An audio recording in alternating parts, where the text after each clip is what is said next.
ನಗರದ ಗಮನಿಸಲ್ಪಡದ ಪರಿಸರ ವೀರರನ್ನು ಸನ್ಮಾನಿಸುವ ಭಾಗವಾಗಿ ಲುಲು ಮಾಲ್ ಬೆಂಗಳೂರು 2025ರ ವಿಶ್ವ ಪರಿಸರ ದಿನವನ್ನು ಬೆಂಗಳೂರಿನ ಗಮನಿಸಲ್ಪಡದ ಪರಿಸರ ವೀರರಿಗಾಗಿ ಒಂದು ಹೃದಯ ಸ್ಪರ್ಶಿ ಸನ್ಮಾನ ಸಮಾರಂಭದೊಂದಿಗೆ ಆಚರಿಸಿತು.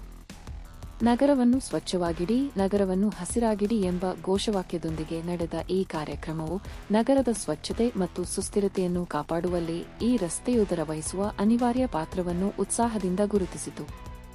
ಹಸಿರು ದಳ ಮತ್ತು ಗ್ರೀನ್ ಮೈಕ್ನ ಬೆಂಬಲದೊಂದಿಗೆ ಆಯೋಜಿಸಲ್ಪಟ್ಟ ಈ ಸಂಜೆ ಹಸಿರಾದ ಭವಿಷ್ಯವನ್ನು ಕಟ್ಟಿಪಡೆಯಲು ಅಗತ್ಯವಾದ ಸಾಮೂಹಿಕ ಪ್ರಯತ್ನದ ಬಲವಾದ ಜ್ಞಾಪನೆಯಾಗಿತು.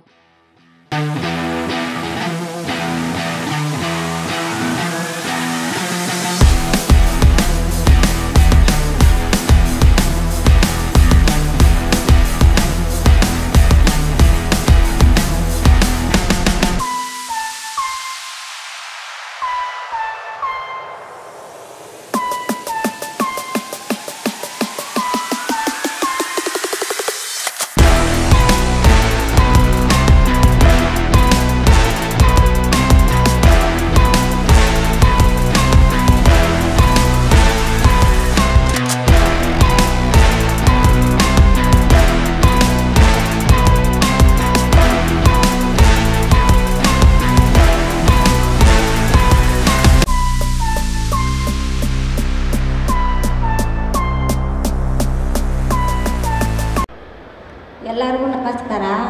ನಾವು ಈ ಲೂಲಿ ಮಾಲ್ಗೆ ಬಂದಿರೋದು ನಮಗೆ ತುಂಬ ಖುಷಿಯಾಗಿದೆ. ನಿಮ್ಮೆಲ್ಲ ನೋಡಿ ನಾವು ಒಂದು ವೇಸ್ಟ್ ಸ್ಪೀಕರ್ ಆಗಿದ್ದು ಈ ಲೂಲಿ ಮಾಲಲ್ಲಿ ಬಂದು ನಿಮ್ಮನ್ನೆಲ್ಲ ನೋಡಿ ನಮಗೆ ತುಂಬ ಖುಷಿಯಾಗಿದೆ. ಮ್ಯಾನೇಜರು ದೊಡ್ಡವರೆಲ್ಲ ಬಂದಿದ್ದಾರೆ, ನಮಗೆ ಪ್ರೇರಣೆ ಕೊಟ್ಟಿದ್ದಾರೆ, ಸನ್ಮಾನ ಮಾಡಿದ್ದಾರೆ. ತುಂಬ ಖುಷಿಯಾಗಿದೆ. ನಿಮಗೆ ಏನೇನೋ ನಮ್ಮ ಬಗ್ಗೆ ಕೇಳಬೇಕು, ಉತ್ತರ ಇದ್ದರೆ ನೀವು ಕೇಳ್ಬೋದು, ನಾವು ಉತ್ತರ ಕೊಡಿಸ್ತೀವಿ. ನಮಗೂ ಖುಷಿಯಾಗಿರುತ್ತೆ. ನಾವು ಮಾಡೋ ಕೆಲಸ ನಾವು ಯಾವತ್ತೂ ಕಷ್ಟ ನೆನೆಸ್ಕೊಂಡಿಲ್ಲ. ಇವತ್ತು ಗಂಟೆ ನಾವು ಮಾಡಿರೋ ಕೆಲಸ ನಾವು 30 ವರ್ಷದಿಂದ ಮಾಡ್ತೀವಿ. ನನಗೆ 10 ವಯಸ್ಸು ಈ ಕೆಲಸ ನಾನು ಮಾಡುವಾಗ. ನಾನು ಹುಟ್ಟು ಬೆಳೆದಿನಿಂದ ನಾನು ಇಷ್ಟು ವರ್ಷದಿಂದ ಈ ಕೆಲಸನೇ ಮಾಡಿ ನಮ್ಮ ಮಕ್ಕಳನ್ನ ಚೆನ್ನಾಗಿ ಓದಿದಿಷ್ಟಿದ್ದೀನಿ. ಒಂದು ಫಿಲಮಲ್ಲಿದ್ದೀನಿ ನಾನು. ನಮ್ಮ ಮಗಳು MA ಮಾಡಿದ್ದಾಳೆ, 5th ರ್ಯಾಂಕ್ ಬಂದಿದ್ದಾಳೆ. ಮಗ ಡಬಲ್ ಡಿಗ್ರಿ ಮಾಡಿ ಹಸಿರು ದಳದಲ್ಲಿ NGO ಕೆಲಸ ಮಾಡ್ತಾನೆ. ಇನ್ನೊಂದು ಮಗಳು BMC ಕಾಲೇಜಲ್ಲಿ ಮೂರನೇ ಡಿಗ್ರಿ ಮಾಡ್ತಾಳೆ. ಲಾಸ್ಟ್ ಅವರು ನಮ್ಮ ಬಗ್ಗೆ ಎಲ್ಲರೂ ಹೇಳ್ಬಿಟ್ಟು ಹೋಗಿದ್ದಾರೆ. ಏನು ಹೇಳೋದಂತ ನನಗೆ ಗೊತ್ತಾಗ್ತಿಲ್ಲ. ಆದರೆ ಟ್ಯಾಂಕ್ಸ್ ಹೇಳೋಕ್ಕೆ ಇಷ್ಟಪಡ್ತೀನಿ. ಫಸ್ಟು ಟ್ಯಾಂಕ್ಸ್ ಹೇಳೋಕ್ಕೆ ನನಗೆ ತುಂಬ ಸಂತೋಷ. ಅಂದರೆ ಹಸಿರುದಳಗೆ ಟ್ಯಾಂಕ್ಸ್ ಹೇಳಲೇಬೇಕು. ಈ ಸ್ಟೇಜ್ ಸಿಕ್ಕೋದಕ್ಕೆ ಅವರು ಬಿಗಿನಿಂಗಿಂದ ಎಷ್ಟು ಕಷ್ಟಪಟ್ಟಿದ್ದಾರೆ ಅಂತ ನಮ್ಮ ಕಮ್ಯುನಿಟಿಗೆ ಗೊತ್ತು. And second thanks Lulu mall. ಯಾಕಂದರೆ ಒಂದು ರೆಕಗ್ನೇಷನ್ಗೋಸ್ಕರನೇ ನಾವೆಲ್ಲ ವೆಯ್ಟ್ ಮಾಡ್ತಾ ಇರೋದು.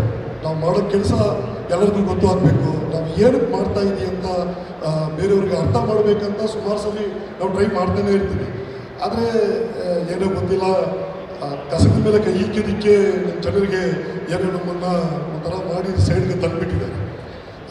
ನಮ್ಮ ವೇಸ್ಟ್ ಸ್ಪೀಕರ್ ಹಿಸ್ಟ್ರಿ ನೀವು ನೋಡಿದ್ರೆ ಇವತ್ತು ನಿನ್ನೆ ಮೊನ್ನೆ ಬಂದಿರೋದಿಲ್ಲ. ಸುಮಾರು 80 ವರ್ಷದ ಹಿಸ್ಟ್ರಿ ಇದೆ. ನಮ್ಮ ವೇಸ್ಟ್ ಸ್ಪೀಕರು ಜನ್ರೇಷನ್ ಆಗಿ ನಮ್ಮ ದೇಶಕ್ಕೋಸ್ಕರ ಮತ್ತು ನಮ್ಮ ಪರಿಸರಕ್ಕೋಸ್ಕರ ಕೆಲಸ ಮಾಡ್ಕೊಂಡು ಬಂದಿರೋರು.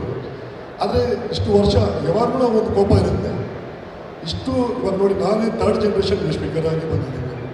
ಆದರೆ ಯಾವಾಗಲೂ ಒಂದು ಕೋಪ ಇರುತ್ತೆ, ಏನು ಇಷ್ಟು ಕೆಲಸ ಮಾಡ್ತಾ ಇದ್ದೀವಿ, ಇಷ್ಟು ಕಷ್ಟಪಡ್ತಾ ಇದ್ದೀವಿ, ಆದರೆ ನಮಗಂತ ಒಂದು ರೆಕಗ್ನೇಷನ್ ಸಿಗ್ತಾ ಇಲ್ವ ಅಂತ. ಆದರೆ ಈ ಸ್ಟೇಜನ್ನ ಆ ಥರ ನಾನು ನೋಡ್ತಾ ಇದ್ದೀನಿ. ಒಂದು ಸ್ಟಾರ್ಟ್ ಅಂತ ಅನಿಸ್ತಾ ಇದೆ ನನಗೆ. ಇದು ನೋಡೋರು ಬಂದಿರೋರು ಕೂಡ ಇದ್ರ ಬಗ್ಗೆ ನಮ್ಮ ವೇಸ್ಟ್ ಸ್ಪೀಕರ್ ಅಂದರೆ ಅವರು ಬರೀ ವೇಸ್ಟ್ ಸ್ಪೀಕರ್ ಮಾತ್ರ ಇಲ್ಲ, ಅವರು ಪರಿಸರ ವಾರಿಯರ್ಸ್ ಅಂತ ನಿಮಗೆ ಏನಾದ್ರು ಗೊತ್ತಿರುತ್ತೆ. ವೇಸ್ಟ್ ಸ್ಪೀಕರ್ ಲೈಫ್ ನೋಡಿದ್ರೆ ತುಂಬ ಸಂತೋಷವಾದ ಲೈಫ್ ಇಲ್ಲ. ಅದ್ರ ಒಳಗಡೆ ಹೋಗಿ ನೋಡಿದ್ರೇ ಗೊತ್ತಾಗೋದು ಅವರು ಪಡೋ ಕಷ್ಟನ. ಒಂದ್ಸಲಿ ಕೂಡ ನಾನು ಹೇಳಿದ್ದೆ, ನಮ್ಮ ವೇಸ್ಟ್ ಸ್ಪೀಕರು ಲೈಫು ಪ್ರತಿ ದಿವಸ ಸ್ಟಾರ್ಟ್ ಆಗೋದನ್ನೇ ನಾನು ನೋಡಿದ್ರೆ ಸ್ಟಾರ್ಟ್ ಮಾಡೋದು ರಾತ್ರಿನಲ್ಲಿ, ತಿರ್ಗಾ ಮುಗಿಯೋದು ರಾತ್ರಿಯಲ್ಲಿ.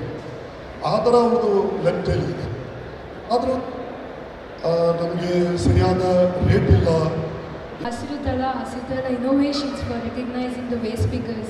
I think as Shahid and Shekhar rightly said, if you think a few years ago, a lot of people who are working with waste, we never think of waste pickers actually working with waste. Like, we celebrate this day today, but they are What is there.